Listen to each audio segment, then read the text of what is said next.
All right, so a buddy of mine was asking me about dipping. He was looking at some figures and talking about dipping techniques. So I thought I'd make a short video here just to go over some different things, some different techniques and stuff like that.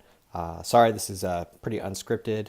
I'm just kind of talking ad hoc, so if I kind of babble along, I apologize. Please be gentle with me.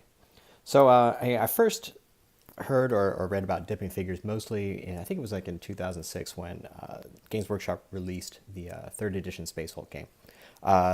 This game had some really elaborate, very detailed with figures with lots of little bits and little bits of decoration and stuff like that all over it. And I just was like, oh, I just was not in the mood to paint these figures. And anyway, just looking online, someone had posted some figures of pictures of some figures that he had painted and just dipped in Minwax wood stain. In the particular case, it was Minwax Polyshades stain and polyurethane. And so this is supposed to be like the stain and a urethane coat in one step instead of two. And it looked really cool, so I figured I would try it out. And I did. And this was where I tried like the first dipping technique, because I tried 3 different techniques in dipping figures, maybe even 4, but we'll go over that. I'll go over it kind of step by step. So these first ones that I did, I just sat down, I painted the figures, and per the the guy who was painting figures and showing the pictures was doing, he didn't even paint the red plastic. They were cast in red plastic. They were red figures, so he just kind of painted on top of the plastic. So I sort of did the same thing, and mixed results. It was pretty hard, especially doing the gold on top of the plastic. I don't recommend doing it. So the technique I did with these figures was I just dipped it, and then I was done. So I dipped the figure into the wood stain, took it out, and just let it all run down where it can. And it produced a pretty reasonable result. That was one figure. Here's another figure that I did the same thing with. I mean, they came out, they weren't works of art, but certainly they were much more attractive than just the plastic, just the red plastic than they were. And it made something you game with and look cool. One of the things that it did do, though, was because I didn't do anything with the stain as far as like thinning it out, I just let it run down, is it did pool and collect in a lot of odd places and made a lot of odd effects. Like right here, you can see on this little piece of armor, it just all pooled right there. And it didn't have anywhere else to go, so that's where it stayed. It just kind of stopped, the surface tension caught it, and it stuck there. Same thing like on the side of this leg right here, it's really thick. It just filled in all these different areas. And in some spots that was all right, like right here, it was just really dark. But in other spots, it just filled in right here. This is like a little skull and crossbones, but there's all this gook kind of stuffed in there. In other places, it was kind of cool because like right here on the back of this arm, it kind of collected right here. And I mean, it's not shading or highlighting or anything, but it made kind of a cool gradient on the shoulder armor and stuff like that. It made it look visually interesting, even if it wasn't like a straight highlight. So anyway, after doing that, I kind of had the idea, what if I just kind of take a brush and just kind of glob it onto a figure. So instead of dipping in it, it was certainly easier than to do it that way, to just kind of paint it on instead of like, dipping the figure and having this figure that's just coated with wood stain. It was not a good technique to do. It was a pretty crummy technique. What you can see right here is where I globbed it on. And these guys, I didn't hit it with dull coat afterwards, so you can see kind of like the varnish. But you can see what happened was you got like some weird pooling where it just kind of globbed on and just kind of ran down, like on the front of these, especially on these flat areas here. Anyway, like I said, I didn't really have anywhere to go, so it just pooled in there, and then that's where it stayed. It was kind of crummy. Anyway, so like I said, this was not a technique. This kind of globbing it on as if I had dipped it technique. I never ever did that again.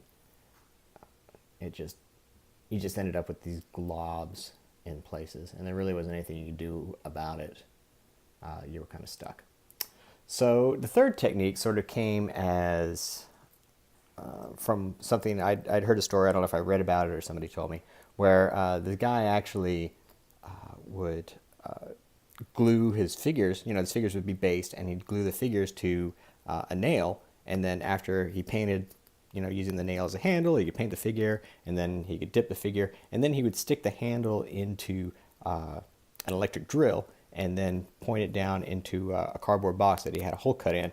And what that would do was just spin the figure at high electric drill speeds and fling all of the excess wood stain off. So I kind of did something similar to that in that I would take it and take the figure and kind of fling it. And this wasn't actually a figure that I had flung, because what that ended up doing really was, and by fling it, I mean I didn't throw it across my backyard or anything. I would hold it in my hand and just kind of whip my wrist really quickly and kind of like whip all the excess stain off. And it kind of made a mess on the fence. I had a speckled fence. It was all right though. So, but eventually I moved, and that really wasn't an option. So what I started doing was sort of like an in-home technique, which is what I do now, which is I use a paintbrush to kind of wick it away. And I'm going to demonstrate that right now for you. But anyway, this is a figure that I had done that technique with, and you can see there aren't any real globs anywhere on it at all, because I've gone ahead and used a brush to get the pooling away. So let's go ahead and see how that's done. We'll go ahead and open up this can here. I've already shaken it up, so it should be good to go. And a can will last you a little while. Eventually, all the opening and closing, it will start to solidify a little bit, and then it won't be so great. But you can get a few good uses out of it. And then I've also extended the life of a can with some mineral spirits as well, just mixing a little bit of mineral spirits in there.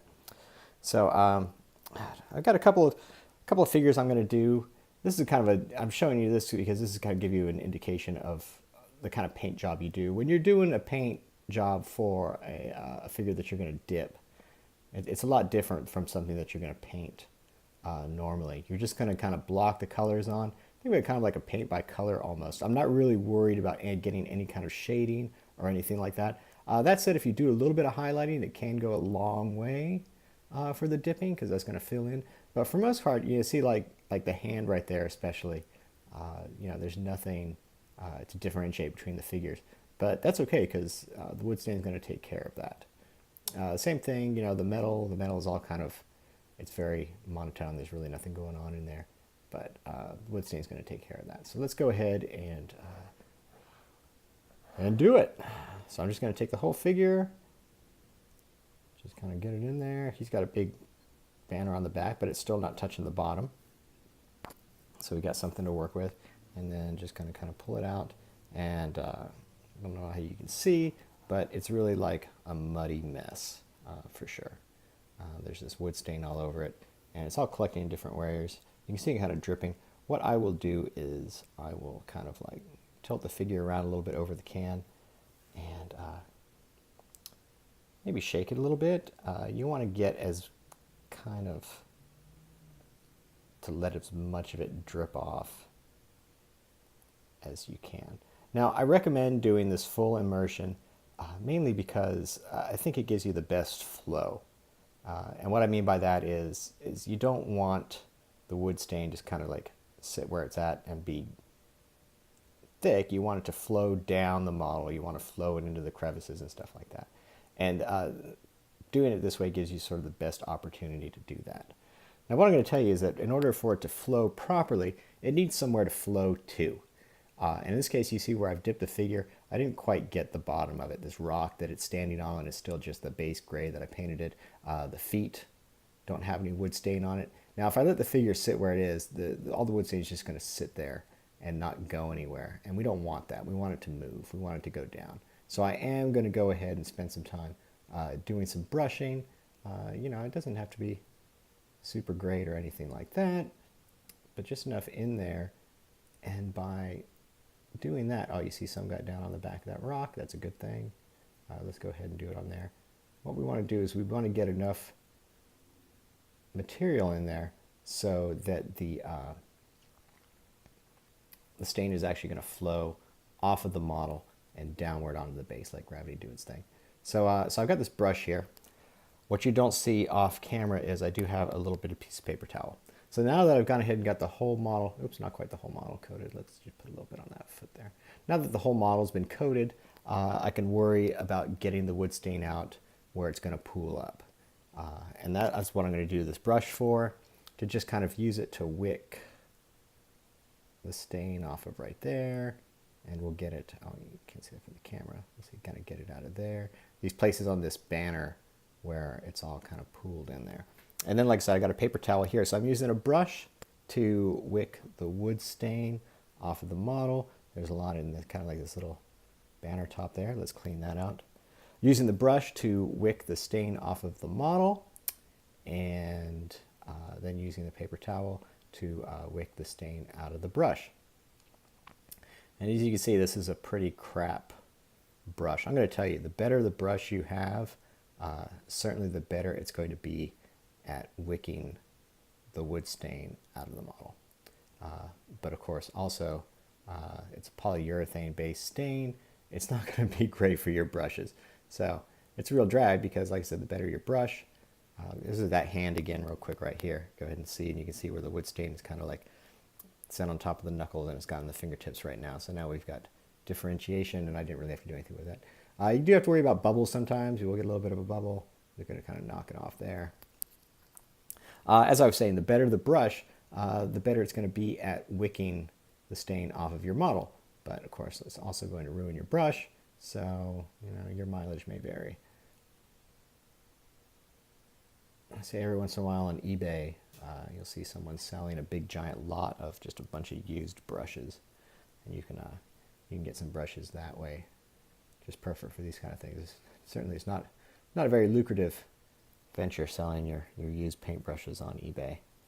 So that's good for you. You can pick them up cheap.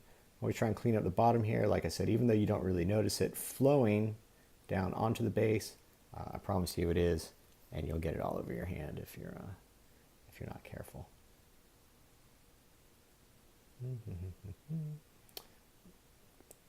Plus, you want to clean out the pools anyway, just to give more area for the stain to flow into, because again, you want it to go down. All right, let's get some out of there. We were all looking at the front, not paying attention to the back. Let's get some out of there. You can see where this banner folds down right here. There's a lot of wood stain in there, so let's clear that out of there. Just a couple little holes. I'm going to blow on it to clean that hole out. Get that bubble out of there. Sometimes blowing can help. Kind of clean that out there. Clean that out there. Oh, there's a big thick pool right there. It'll fill in the details, so you don't want to leave it in the crevices. You want enough to darken it so you've got a little bit of shading at the bottom, and you've got a little bit of shading in the crevices, but you don't want so much that it fills it all in and you just end up with a globby chunk on there. So with that, I'm going to go ahead and set this one aside. I don't have any dripping down the side of the base. That's cool, so I'm not going to worry too much about where it is. But sometimes it can be a little bit messier, and you'll want to have a paper towel or something like that, or aluminum foil works well too, because it's not going to soak through that. So here's another figure. I took these two figures here because they're both really different. The other one, the first one, had a lot of different little armor bits on it. This guy is all robes. Also here, this is going to be pretty cool. There's like this wrapping around the staff up there, so the stain's going to go in there, fill it all in. Same thing on the horn. I'm also really curious. I really want to do this model and get it dipped, mainly because when I was assembling it, I dropped the head right into my jar of plastic cement. So it sat in a jar of acetone for about a minute before I was able to actually get it out. And so certainly there was some detail lost. So I want to see exactly how bad it's going to be. So let's go ahead and do that. Kind of get him in there. Get him a little bit further down. He's not standing on this big rock, and he doesn't have that big back banner. So a little bit easier to get in there. As you can see, again, it's kind of a mess. There's a lot of little bits of robes and bits right here. But you can see where the wood stain is all dripping off. And like I said, we want to get as much as we can. The old technique, like I said, was to go ahead and let a lot of it drip off and then kind of take it outside and whip your wrist so it flung all the drops off. That worked really well. It really did. But I did end up with a speckled fence. So again, talking about pooling and stuff like that, you can look inside his hand right here. You see these big dark pieces. We don't want that at all. So let's go ahead and pull that off of there. And that's a much nicer looking hand now. You can see within the crevices. So I got a little bit of a bubble there when I pulled it away. And I got ahead and left a little tiny bit inside the palm just to kind of fill it in there. And I think I said before, it was, you know, a lot of times the shading isn't like shadowing or anything like that, but as long as the model looks visually interesting, it's kind of okay. You're not trying to win any awards in it. You just want it to look cool on the table. And so this is certainly a good way to achieve that. Okay, I've gone ahead and gone through and collected a lot of the drops off. Let's get it out of there where it's kind of filled in. So I think we're ready, just about ready to turn this around and get it out of that hole there. All right, let's flip it over, and we'll just start going from the top down. Kind of, again, just sort of traveling along, using this brush to wick it out. Because I probably could have found a nicer brush to work with. But you can see that wrap that's around the top of the staff. You couldn't see that before when it was just painted one block color, but now that all the wood stains in there, it's just kind of filled in all the little bits. All right, let's look at that head. I guess the head looks all right. It doesn't look great. Certainly I can tell that there's some details been lost. You see some awesome paint jobs sometimes where there's models with horns and people have done a cool gradient on the horns. All I did was mine was just a solid color, and that the wood stain kind of fill it in. Looks all right. Again, not award winning, but good enough for the tabletop. Kind of clean up off this robe a little bit. That side there, get that big dollop off of there. Here's where these two pieces connect. You can see a lot of wood stain is collected in there, so we're just gonna suck that out of there. There. Let's get some off of that bell. Should have put a highlight on the bell. If you want to highlight your models, if you do a base coat on there, it's fine. It's hit or miss. It depends on how much work you want to put into it. You know, just remember, you want it to look cool, but you don't want to spend 18 hours doing it.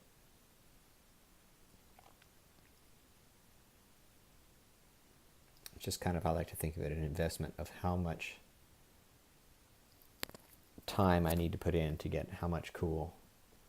You know, you spend 18 hours and make it look super cool, or do I want to just spend 1 hour and make it look, yeah, that's cool.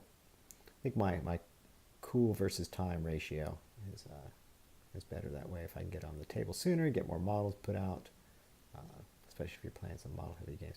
All right, I'm not going to spend any more time on this particular model, doing any more wicking. I can't really see any more little dollops anywhere or anything like that. So I'm going to call it good. Just going to set it to the side. And so with that, here, I'll go ahead and show off a couple more models I did using that technique. I had a Nurgle Blight Lord further. Here's another Nurgle model.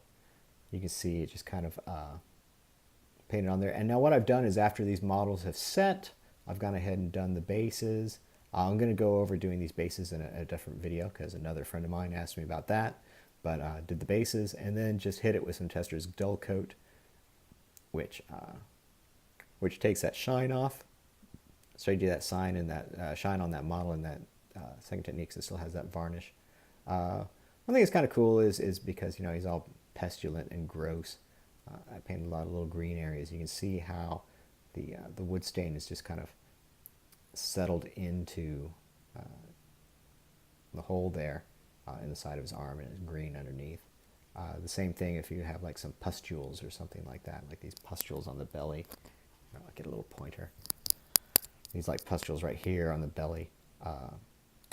The wood stain has just kind of framed it nicely, so so they stand out a little bit more. And originally they were just all the same color. You know, here's another guy. So and this I picked this guy to show just because of his beard. You know, when I painted his beard, I didn't do anything very special about it. I picked a color, I painted the beard, painted the metal little loops on the beard, and that was it. You know, I didn't spend any time doing any highlights or putting any highlighting color in there. But in the end, what you ended up with was a model with defined details, which is what you want. The pipe, just kind of painted his pipe a different bone color, and that ended up coming out all right. But when I painted the model, it looked terrible. It just looked like one monotonous colored blob. There's one thing I do want to talk about with the models is a lot of skin areas. One thing I do find with this technique is if you have a lot of skin, it ends up looking kind of blotchy when you've done. There's like this blotchiness here, blotchiness over here. If you want to, you can always go over the model again and you know, just kind of like highlight and get some of that blotchiness away with the same skin color. Whatever skin color you painted it with it before, you can just kind of go over it like a little bit of a dry brushing and cover it up. I've done that on a few larger models I've done, and that's worked out pretty nicely. So I'm going to let those guys over here set. Just let these two chill. They're going to set today. By tonight, they should be really ready to eat, ready to handle, and I'll go ahead and do a basing video. So anyway, hopefully this was helpful. If you have any questions, you can ask any questions in comments. I'll get back to you and try and answer it. It's probably something I forgot, but thanks a lot for watching. Take care.